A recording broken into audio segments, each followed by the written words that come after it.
हाँ भेज दें कि उनको पेश कर दिया, अडयाला जेल से पेश कर दिया गया।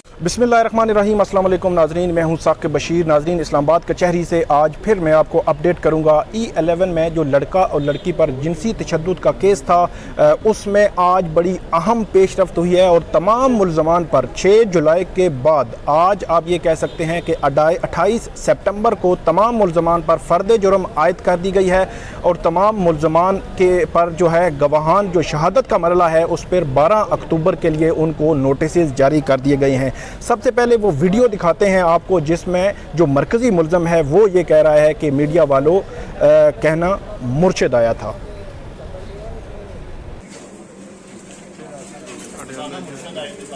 अच्छा, ये हम 6 जुलाई से लेकर ऑनवर्ड 28 सितंबर तक ये कवर कर रहे हैं, तो यकीनी तौर पर आज का बिहेवियर पहले की बनिस्बत बिल्कुल मुख्तलिफ था। बहरहाल इसकी वजूहात क्या है ये वही बता सकते हैं। हम आते हैं केस पर। आज केस में क्या हुआ, 8:30 बजे तकरीबन मैं इस्लामाबाद कचहरी में पहुंचा। जो जज हैं एडिशनल सेशन जज अता रबानी, उन्होंने आज केस की समाअत की और तकरीबन 9:45 बजे जो मुल्ज़मान हैं उनको जो बख्शी खाना है वहाँ पर लाया गया था।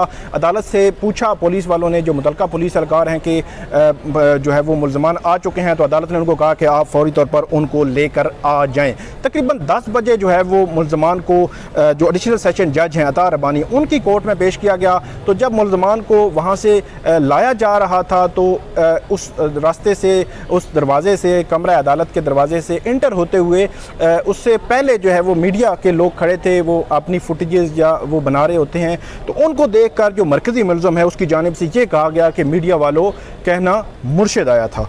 तो उसके बाद तमाम मुल्ज़मान जो है वो अंदर चले गए। वहाँ पे मुल्ज़मान की पहले तो फ़र्दन जो हाज़िरी लगाई गई। हाज़िरी लगाने के बाद तमाम मुल्ज़मान से फ़र्दन एडिशनल सेशन जज अता रबानी जो है उन्होंने ये पूछा कि किस मुल्ज़म का कौन सा वकील है।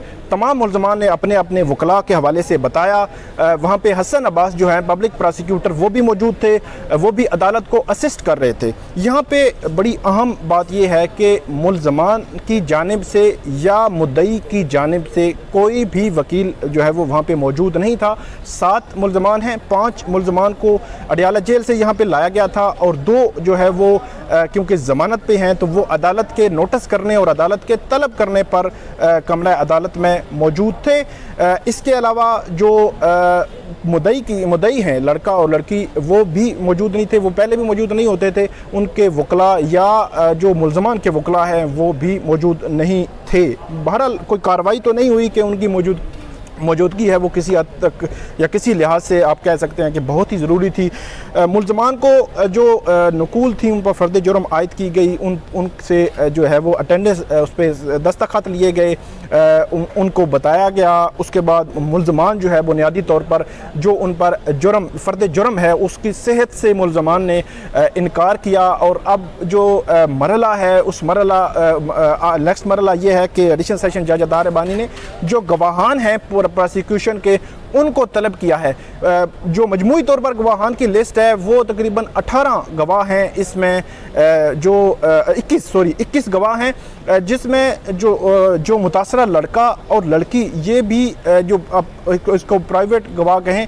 इसके अलावा जितने भी गवाह हैं वो पुलिस के आला अफसरान हैं, JIT के मेंबरान हैं जो इस केस को शुरू दिन से JIT जो है तहकीकाती अमल में शामिल रही है, क्योंकि जिस दिन 6 जुलाई को ये वाक़या पेश आया था इस पर IG इस्लामाबाद ने पहले नोटिस लिया था, उसके बाद वज़ीर-ए-आज़म पाकिस्तान ने नोटिस लिया था और उस नोटिस लिए जाने के बाद ये जो JIT तश्कील दी गई थी जो शुरू दिन से इस केस को देख रही थी, उन JIT मेंबरान को इसमें जो बतौर गवाह जो है वो शामिल किया गया है। तो अदालत ने अब 21 गवाहान हैं प्रोसिक्यूशन के, तो उनको तलब किया है।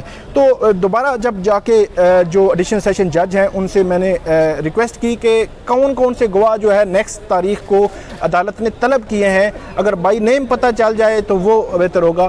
तो अदालत की जानिब से ये कहा गया कि अब हमने नोटिस कर दिया है, उसमें हम एक चार्ट या सीक्वेंस बना लेंगे कि कौन से गवाह जो है वो नेक्स्ट डेट पे उन्होंने आना है और कौन से गवाह उसकी नेक्स्ट तारीख पे आएंगे, और ये शहादत का जो गवाहियों का जो मरला है ये जो है वो आगे बढ़ता जाएगा। दूसरे लफ्ज़ों में आप ये कह सकते हैं कि 21 के 21 गवाहान जो हैं उनको अदालत की जानिब से नोटिस जारी हो चुके हैं।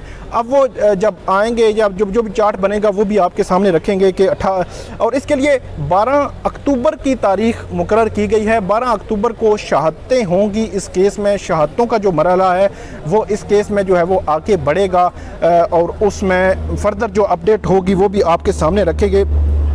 ये केस जो है वो बुनियादी तौर पर थोड़ा सा मैं बैकग्राउंड आपको बता दूं, क्योंकि चालान इस केस में पेश हुआ था, तो चालान में जो मरकज़ी मुल्ज़म का इंकशाफ लिखा है पुलिस की जानिब से कि मरकज़ी मुल्ज़म का ये कहना है कि उन्होंने जो वीडियो बनाई या उससे मुतल्लिक़ सारी चीज़ें थी, इम्पॉर्टेंट उसमें तारीख़ थी, क्योंकि कभी भी इसकी तारीख़ सामने नहीं आई थी कि कौन सी तारीख़ को ये वक़ूआ हुआ था। तो मरकज़ी मुल्ज़म के इंकशाफ पर चालान में पुलिस ने लिखा है कि 18 और 19 नवंबर की तारीख़ थी जिस दिन ये जो है वो वाक़या E11 के उस फ्लैट में पेश आया था। और 18 और 19 की नवंबर की तारीख़ के बाद ये बड़ा सवाल है, क्योंकि इस्लामाबाद हाई कोर्ट में भी जब बेल उमर बिलाल मरवत को दी तो उसमें जो नक्स था, आप कह सकते हैं जो कमी थी इस केस में या कमज़ोरी थी इस केस में, वो ये थी कि इस केस में 6 से 7 माह के बाद FIR दर्ज हुई, और जो FIR दर्ज हुई वो भी मुद्दई जो है वो इसमें इब्तदाई तौर पर मुद्दई जो उन्होंने FIR दर्ज नहीं करवाई, बल्कि पुलिस के जो थाना घोलड़ा के जो SHO हैं, ये मुतल्लिका पुलिस एहलकार हैं, उनकी जानिब से लिखा गया कि उन्होंने जो वीडियो देखी और उसके वायरल वीडियो देखी और उसके बाद उन्होंने इस पर कार्रवाई जो है वो शुरू की और USB मिली और उसके बाद मुल्ज़मान जो है गिरफ़्तार किए गए।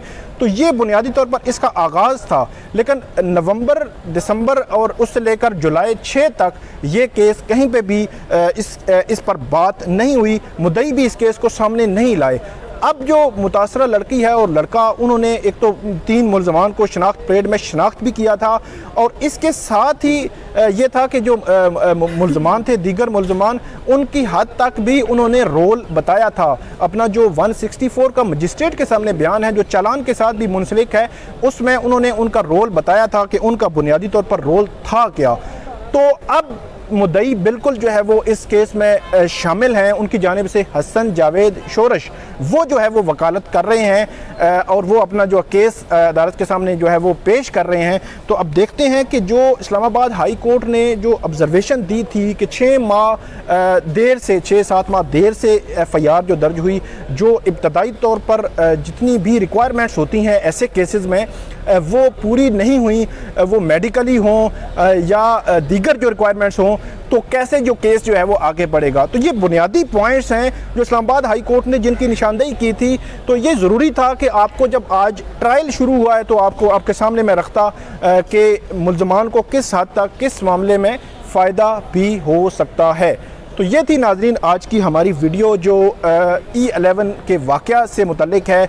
E11 का वाक़या हो या नूर मुकद्दम केस हो, ये दोनों केसेस एडिशनल सेशन जज अता रब्बानी साहब के पास जो है वो ज़ेर समात हैं और दोनों हाई प्रोफाइल केसेस हैं और दोनों पे जो लोग हैं, अवाम हैं, उनकी नज़र है। तो ये देखते हैं कि आइंदा जो है इस केस में क्या होता है। जो भी अपडेट होगी वो आपके सामने रखेंगे। इस वीडियो पे आप कमेंट ज़रूर कीजिएगा। बहुत शुक्रिया।